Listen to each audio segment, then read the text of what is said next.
CM Jaganmohan Reddy గారు. నేను అమలాపురం పట్టణ వాసిని. నా పేరు శంకర్ లక్ష్మీమణి కుమారి. నేను అమలాపురంలో కోనసీమ జిల్లా టౌన్లో ఉంటాను. నాకు మున్సిపాలిటీ ఎలక్షన్స్లో 2వ వార్డు ఇచ్చి ఇక్కడున్న కొంతమంది ప్రజాప్రతినిధులు, నాయకులు నన్ను పోటీ చేయకుండా అడ్డుకున్నారు. అప్పటి నుంచి ఇప్పటి వరకు నేను కష్టపడుతూనే ఉన్నాను. ఆ రోజు నుంచి ఈ రోజు వరకు కూడా స్టిల్ నేను రాజశేఖర్ రెడ్డి గారు ఉన్నప్పటి నుంచి కూడా పార్టీలో కార్యకర్తగా పనిచేశాను. అయినప్పటికీ గుర్తింపు లేదు నాకు.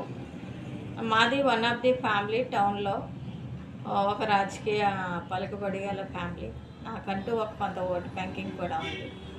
అయినప్పటికీ నేను ఎదుగుతాననే జలసితే ఎవరు కూడా నన్ను పట్టించుకోకుండా నాకు ఇంతవరకు న్యాయం చేయలేదు. నాకు ఏ విధమైన గుర్తింపు లేదు. పార్టీలో కష్టపడి పనిచేసిన వ్యక్తిగా ప్రజల్లో అన్ని వర్గాల వాళ్ళకి, అన్ని కులాల వారికి కూడా నచ్చిన వ్యక్తిని నేను. నన్ను ఎప్పటికైనా గుర్తిస్తారని సీఎం గారికి నేను విన్నపం చేసుకుంటున్నాను. నన్ను అడుగడుగునా ఇక్కడున్న కార్యకర్తలు నన్ను గుర్తించారు, కానీ నా సేవలు మీరు కూడా గుర్తిస్తారని ఆశిస్తున్నాను.